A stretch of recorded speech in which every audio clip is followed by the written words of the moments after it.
Assalamualaikum warahmatullahi wabarakatuh. Jumpa lagi di materi kali ini, yaitu budidaya satwa harapan. Untuk selanjutnya, mari kita simak video berikut ini. Check it out. Find the real me. So let's go. Seize the feeling. 'Cause you know it's time for the meaning. Now we show. Assalamualaikum warahmatullahi wabarakatuh. Halo sahabat pelajar, berjumpa lagi di channel TV Pendidikan, channel kesayangan kita semua. Bagaimana kabarnya sahabat? Semoga sahabat sehat selalu. Pada video pembelajaran kali ini, kita akan belajar mata pelajaran prakarya dengan materi yaitu budidaya satwa harapan.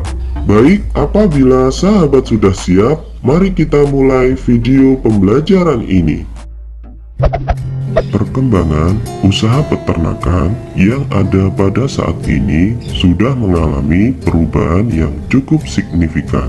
Ternak ayam, kambing, dan sapi sudah banyak diketahui dan dibudidayakan oleh masyarakat untuk memenuhi kebutuhan pangan manusia. Masyarakat sudah mulai mengembangkan ternak satwa alternatif atau satwa harapan sebagai sumber bahan baku industri, pakan, atau hewan laboratorium. Pada umumnya, ternak atau satwa harapan yang dipelihara mempunyai beberapa kelebihan, di antaranya siklus hidup yang pendek, jarang terkena penyakit, murah harganya, serta mudah beradaptasi dengan lingkungan dan pakan yang diberikan. Jenis-jenis satwa harapan.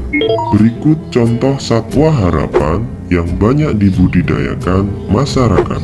Yang pertama, cacing tanah. Seekor cacing tanah atau dengan nama latin Lumbricus terrestris dapat berukuran panjang 9 hingga 30 cm bergantung pada banyak ruas badan, umur, dan mutu pakannya.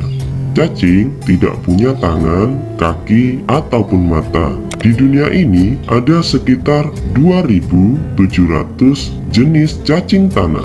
Cacing dapat hidup jika tersedia oksigen, air, pakan, dan suhu yang cocok.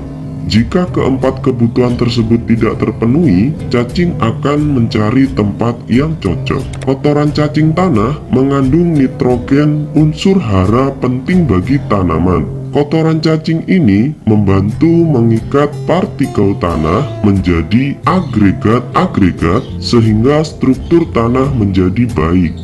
Cacing tergolong binatang berdarah dingin. Cacing dapat menumbuhkan ekor baru, tetapi tidak dapat menumbuhkan kepala baru jika bagian tersebut terpotong.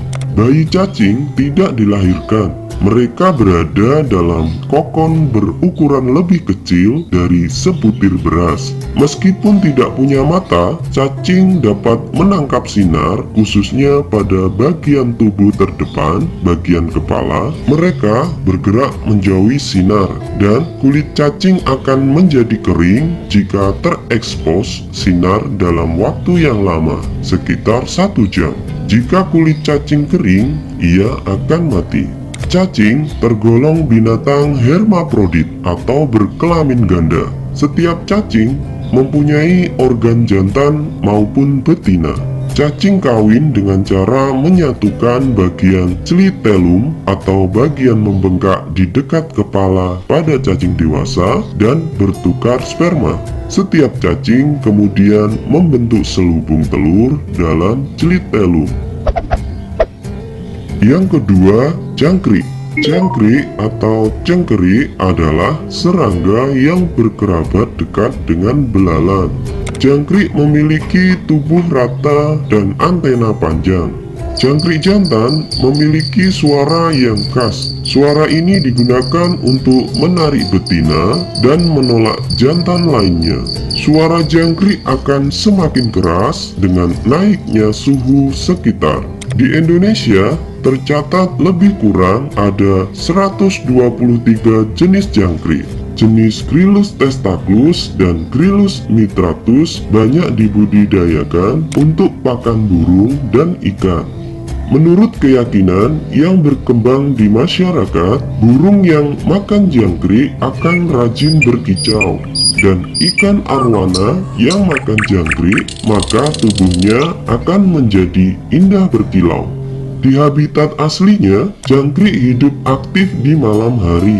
Kegiatan makan, mengerik, dan kawin dilakukan di malam hari. Oleh karena itu, lingkungan budidaya jangkrik dibuat gelap agar jangkrik terus melakukan aktivitas. Pada siang hari, jangkrik mencari perlindungan di lorong atau lubang tanah, di bawah batu, atau di bawah tumpukan material seperti genteng, kayu, dan material lainnya. Makanan jangkrik di alam bermacam-macam. Jangkrik adalah pemakan tumbuhan seperti krokot dan tanaman pertanian seperti tanaman sayuran dan palawija. Jangkrik lebih menyukai bagian tanaman yang muda seperti daun dan pucuk tanaman. Lama siklus hidup jangkrik bervariasi menurut jenisnya. Untuk semua jenis, umur jantan lebih pendek dibanding dengan umur betina. Sebagai gambaran, umur jantan dewasa jenis Gryllus mitratus hanya berumur 78 hari, sedangkan umur betina dewasa dapat mencapai 105 hari. Ukuran tubuh jangkrik betina lebih panjang dibanding ukuran tubuh jantan. Yang ketiga, lebah madu. Lebah madu termasuk serangga sosial yang hidup berkoloni. Setiap lebah mempunyai tugas khusus yang sangat penting bagi kelangsungan hidup koloninya. Di dalam sebuah sarang koloni terdiri atas 3 anggota masyarakat lebah, yaitu seekor lebah ratu, ratusan lebah jantan, dan ribuan lebah pekerja. Setiap jenis lebah memiliki ciri fisik dan tugas yang berbeda-beda. Lebah jantan berpantat tumpul dan tidak bersengat. Lebah pekerja berpantat runcing dan bersengat. Tugas lebah pekerja bergantung pada tingkatan umurnya, dari muda sampai tua, yaitu sebagai perawat, penghubung di dalam sarang, penjaga sarang, perintis atau pencari tempat yang menghasilkan pakan atau bunga, pencari pakan, dan pembuat sarang. Lebah ratu berbadan panjang, berpantat runcing, dan bersengat. Tugasnya adalah bertelur. Setelah kawin 1 kali, lebah ratu segera masuk sarang dan bertelur seumur hidup. Lebah ratu akan terus berada di sarang selama tidak ada pengganggu dan ratu baru belum muncul. Di habitat alaminya, lebah membangun sarang di dahan atau di cabang-cabang pohon besar. Sarang bagian atas untuk menyimpan madu dan bagian bawah untuk mengerami telur.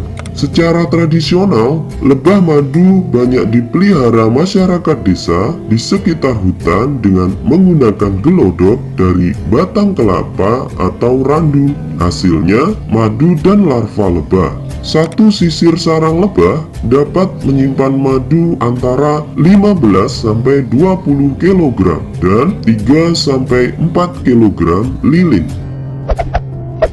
Yang keempat, ulat sutra. Ulat sutra liar atau dengan nama latin Attacus atlas adalah salah satu serangga yang berukuran besar dan banyak ditemukan di hutan-hutan tropis dan subtropis, seperti di Asia Tenggara, Asia Selatan, Asia Timur, Selatan Cina, melintasi kepulauan Malaysia, Thailand, dan Indonesia. Attacus atlas termasuk hewan polyvoltine. Artinya, hewan ini dapat hidup sepanjang tahun dan termasuk serangga polifagus yang dapat hidup pada 90 golongan tumbuhan yang bisa dimakan oleh larva. Attacus atlas merupakan hewan yang mengalami metamorfosis sempurna. Nah, bagaimana sahabat? Sudah paham ya kira-kira mengenai materi kita kali ini? Apabila sahabat masih ada yang belum paham, kalian dapat memutar ulang video pembelajaran ini. Baik, sekarang saatnya kita masuk dalam penugasan. Setelah tadi kita belajar mengenai budidaya satwa harapan, sekarang coba kalian kerjakan tugas berikut ini untuk melatih dan meningkatkan pemahaman materi. Baik, kita akhiri ya video pembelajaran kita kali ini. Apabila di antara sahabat ada yang belum jelas atau belum paham, silahkan bisa bertanya pada kolom komentar di bawah ini. Nanti akan kita jawab. Terima kasih sudah belajar bersama channel